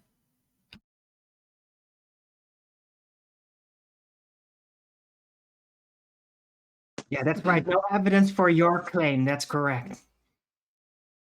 Yeah, they have a claim. We challenge it, and like Simon Dan challenging me to prove that I need reference frames to prove drift for Earth spin. Yeah, this is just equally as stupid. Well, you're claiming the sun's intangible. No, you've got a physical distance to it that you claim. I'm challenging that based on your lack of any proof of your claim of physicality. And I only need ask, well, who's touched it? Oh, we don't need to do that. Well, what? You've got an actual distance to it, though, haven't you? So you've got actual distances, but we don't need to actually confirm the physicality? Oh, right. Oh, what's that you say? I'm making a claim now? Oh, my God. It's pathetic. Sounds like a classic case of physicality assumption bias. Yeah, I even use that term, Arwin. Correct. Cool.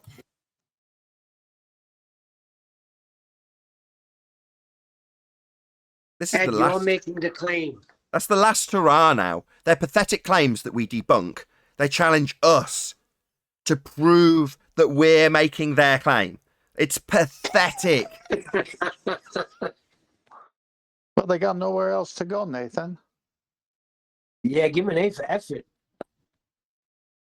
Yeah, Ed, we know it's a light source, but on your side, has anyone touched it? A for to make effort. it tangible? You mean an E for effort? I was going to say A for effort, what? On the Tim Osmond scale of a fallacy's better than nothing? Yep.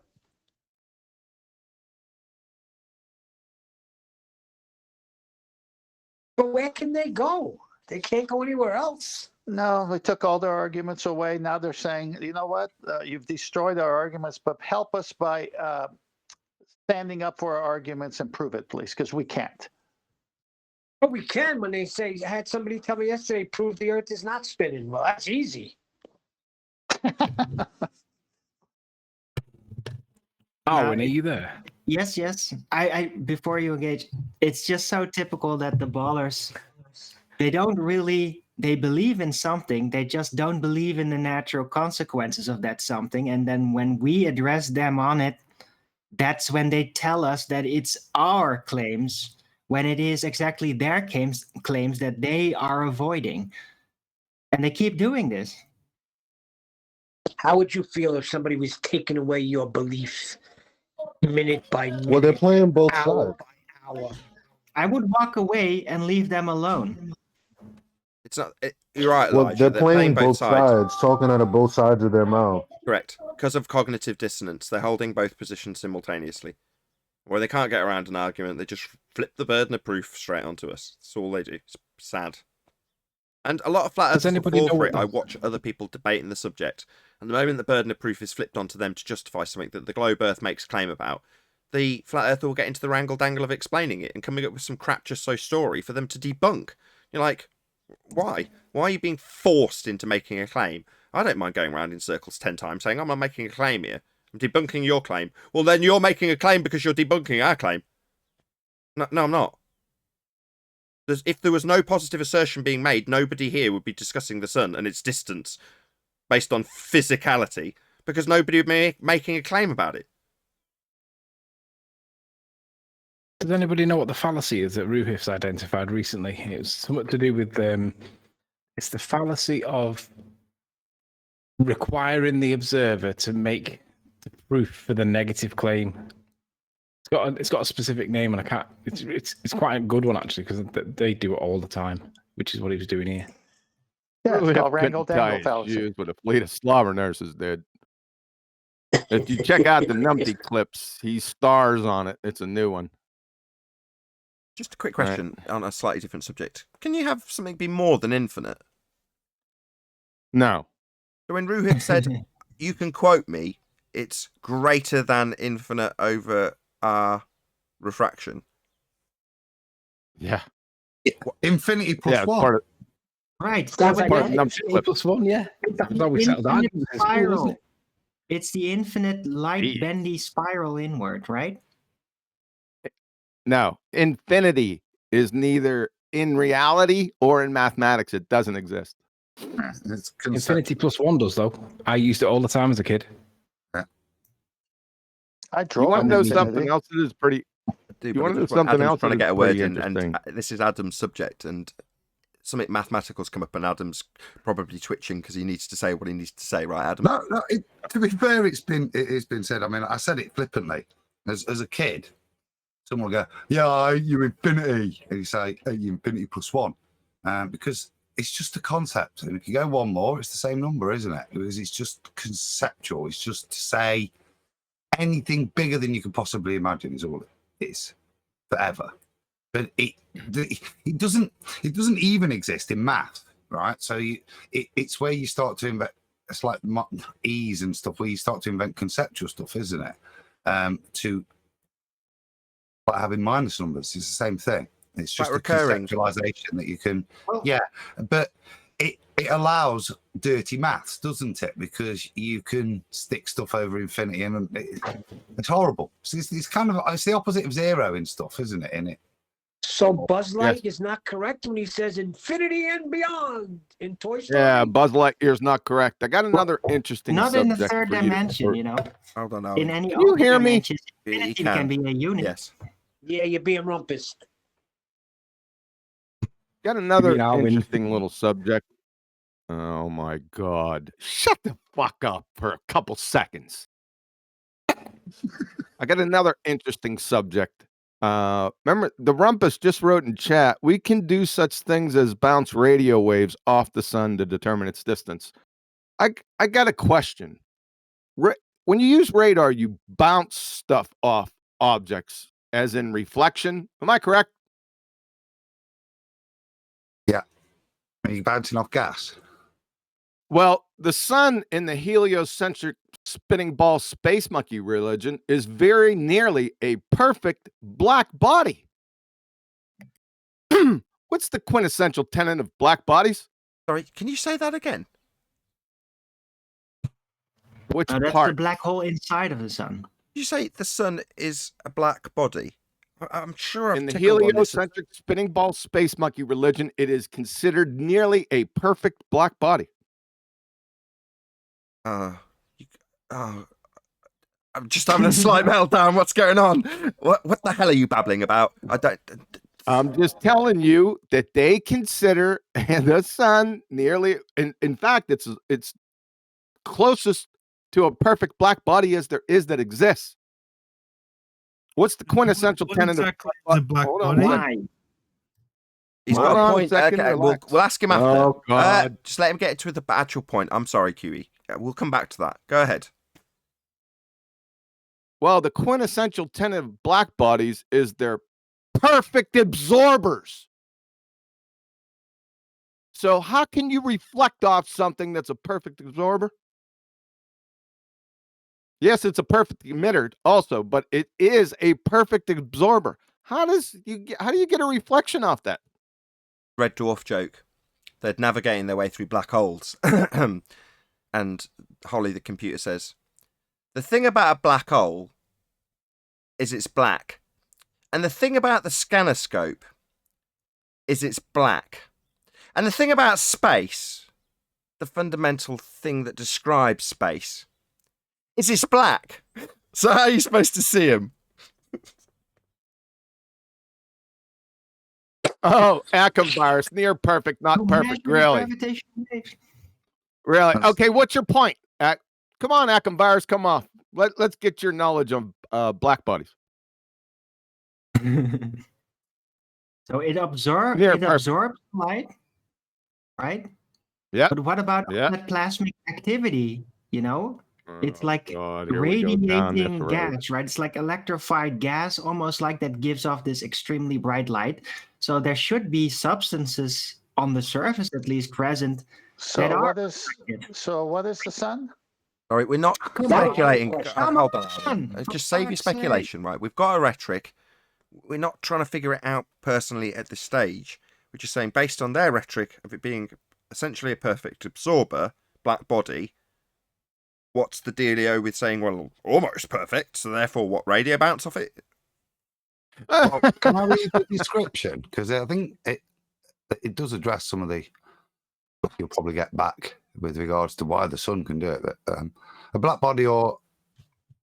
a black body is an idealized physical body that absorbs all incident electromagnetic radiation, regardless of frequency or angle of incidence.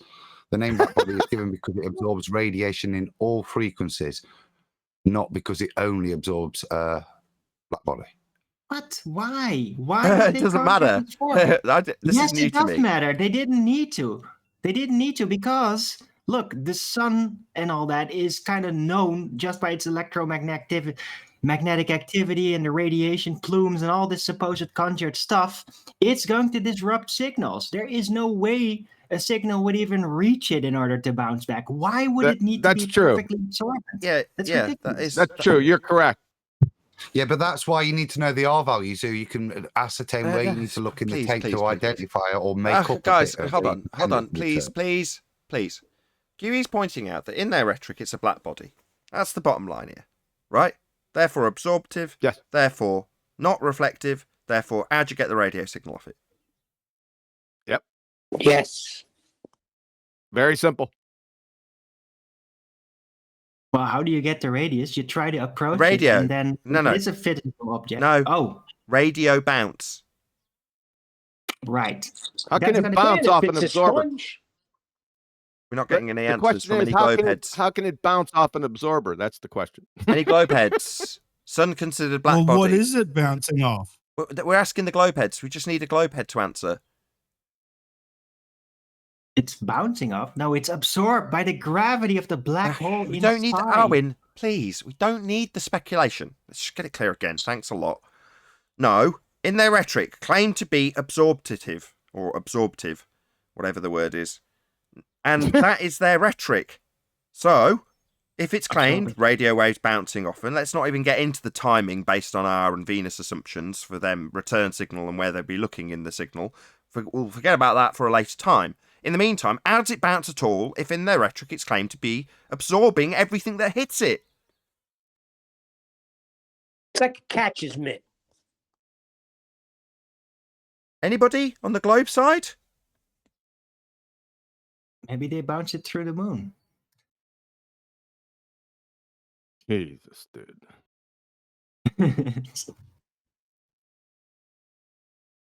That's a good one. So, just in case another numpty just makes shit up, hit him with that right between the eyes. As I said, I've tickled on it before. I just can't remember where. It was a very long time ago, and I probably ignored it more because it didn't make any sense to me at the time when I looked at it, which is prior to Flat Earth. But where did you get this from? How old is it? Tell me any more about it. And why? Especially that. Why? Never going to get that. And if the signal is bouncing back off something, then what is it bouncing back off? To get a signal to bounce off something, that something has to reflect it. Make sense? Yes. That's the overriding point here, and I just don't want to get lost in anything else. It gets dissipated within it, doesn't it? So it's fully absorbed because it's diffused. Yeah, and integrated. Yeah, there's no reflection, is there? It's just absorbed in. Well, Professor Robitaille says that the outer skin of the sun must be solid because it reflects a certain frequency of light. He says. Well, doesn't that apply, John? Doesn't it apply to light equally? So theoretically, a star would appear technically black. It's only in its own light. It doesn't reflect even any light either, does it? If it's 100% it absorbed, can't. it's not going to Not reflect being anything. perfect. Who's talking? Is your name John? Go ahead, answer him.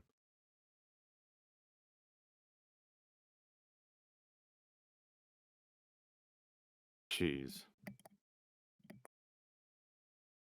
It wasn't me that interrupted, but no, it can't. If it's claimed to be absorbing, it's not diffusing either. No, they're very different things.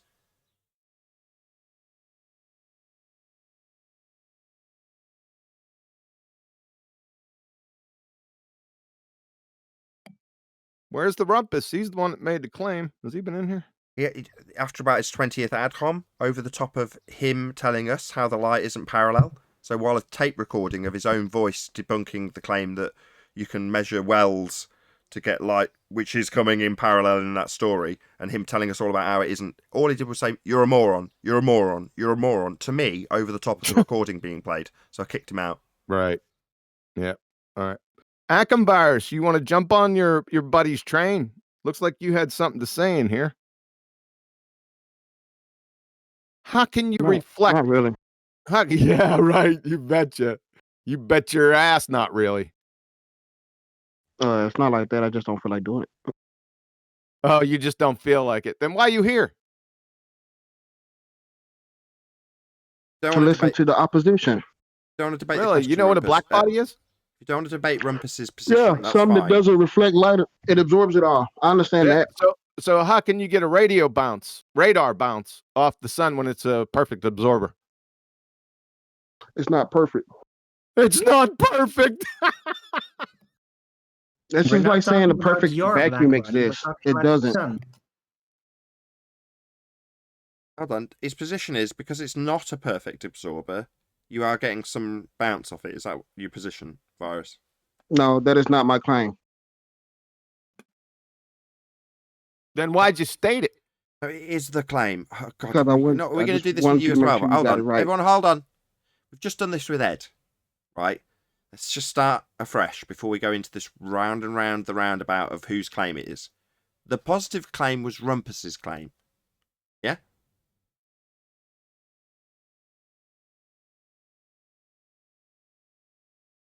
Okay.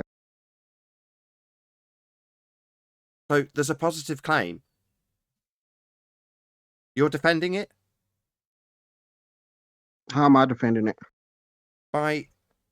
We're pointing out that in the rhetoric and claimed by Rumpus, there's a bounce with radio waves off the sun. We're saying, how is that possible if it's absorptive? And you're saying it's not fully absorptive. Well, that implies your argument is that some of it's bouncing back. I put that to you and you say no. This is just silly. Because what I was meaning was it's not perfect. I'm not adding anything or taking away from that. I'm just saying it's near perfect. Okay. So almost all of it gets absorbed. So how do they get a measurement back then? Why are you asking me? I didn't make the claim. You're defending the existing claim that we are going to do this 10 times. Yeah, correcting somebody with what they said is not defending a claim. Is hoping they get something correct. It's a difference. Was nonsense. So do you agree throwing that a they got claim on ping me is reflections back nonsense. from? Do you agree that the claim is that they got ping reflections back from Venus when they were getting the distance? Oh no, they didn't. They did it to Venus, didn't they? Ignore me. Carry on.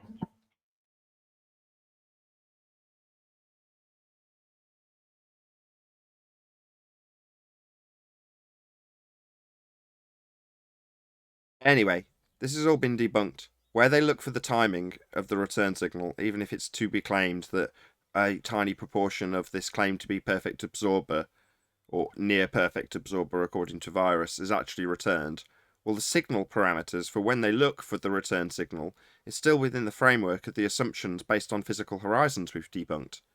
So they're looking at a certain point in the signature and saying, well, after, say, 7 minutes, we'll see the return signal. Well, okay. Why? Why are you looking in that particular period? Well, because the heliocentric model's got an hour assumption for Earth, and we assume Venus is the same size, therefore the distance is X, and therefore the return time signal will be in this time frame. No, we've debunked that. Nathan, if we were to take the Black Swan R value, instead of looking in 7 minutes, they should probably be looking about 3 or 4 hours. Exactly. Lately, wouldn't they? Yeah, exactly. You need a physical sphere edge horizon to know where to look in time for the return signal. If you don't know where in time to look, because you're only basing your values for the return time on a scale distance based on an assumption that Venus has the same radius as Earth, then you're just assuming that it's going to be within that time frame, based on an R value that's been debunked.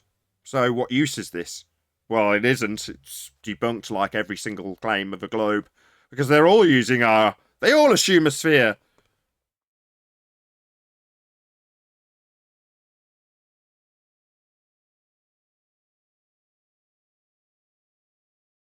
What you got up, Adam? This is on Quora at the minute. It was just addressing that point that was being raised, really, just in terms of I was struggling to find anything that was succinct, but I've ended up with this. It's just that the sun is mostly plasma, the thermodynamic system, and so this is their explanation as to why it will be a black body as well. You see, as photons approach the solar surface escape, we obtain what appears to be a black body spectrum. So they're saying even when they see it, all they're getting is nothing back at this point, and they're putting it down to blah blah blah blah their understanding of the sun. So it was just to validate that it's not our claim; it's what they say it is.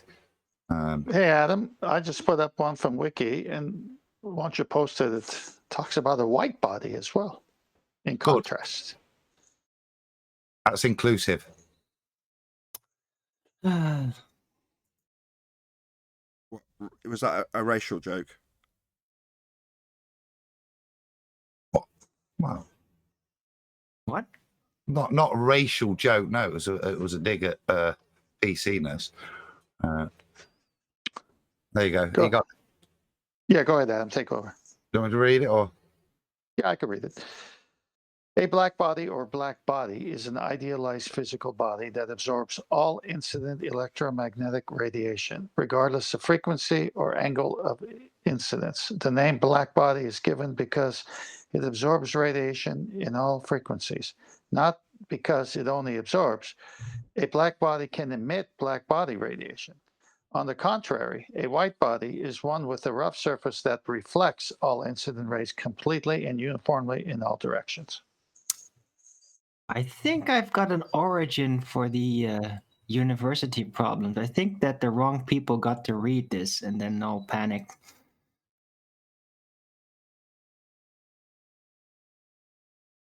Thank you, Adam and 10th. Arwin, not so much. I understand. So the colour is relating to what you get back. The thing I read is that it also says that a black body is also a perfect emitter. Somewhere in that, and that's why it's so good. That's what I said earlier. Emitter? Oh, you mean because it has absorber. nothing to reflect? It's very clear in its emissions, like that. No, because it's emitting perfectly. There's nothing. It's got no ability to reflect. Is my. John? Okay.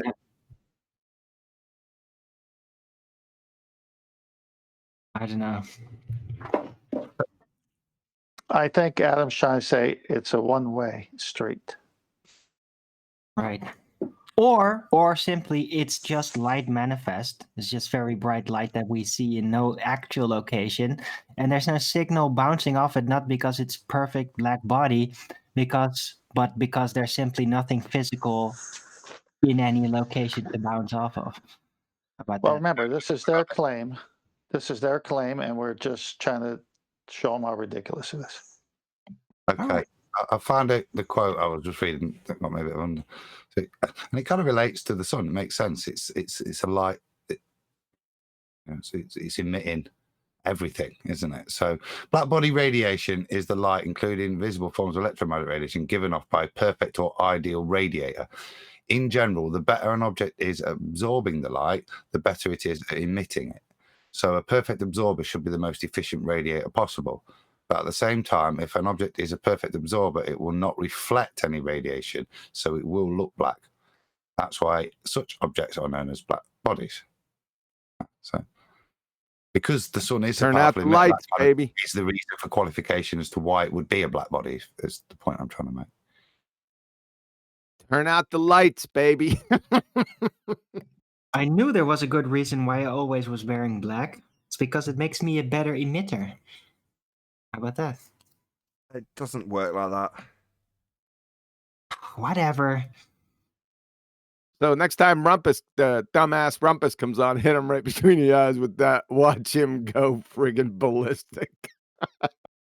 Yeah, let's see what Rumpus has to say about that. That's gonna be funny. He'll say, "You're a moron. You're a moron. Yeah. You're over the top of it." So he doesn't have to listen. Yeah. Yeah, because what these numpties do, I don't know, people just make these claims up, and all they do is mindlessly parrot them, right? They don't know dick.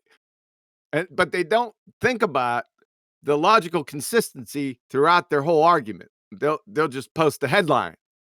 The sun, we can bounce radio waves off the sun. Yeah? How'd you like that? Clowns. With that, I'm going to say a huge, massive, enormous thank you to both Discord and G+ panels for making today's after show possible. Of course, a massive thank you to all of you in either Nathan Oakley 1980 or Nathan Oakley premiering streams for hopefully smashing the super chat, liking, commenting, sharing, subscribing, and all that good stuff. Also below this video, there's a link to get £50 for swapping your UK electricity supplier to Octopus Energy. Once again, a massive thank you to both Discord and G+ panels for making today's after show possible. I've been Nathan Oakley, and I'll see you all in the next video.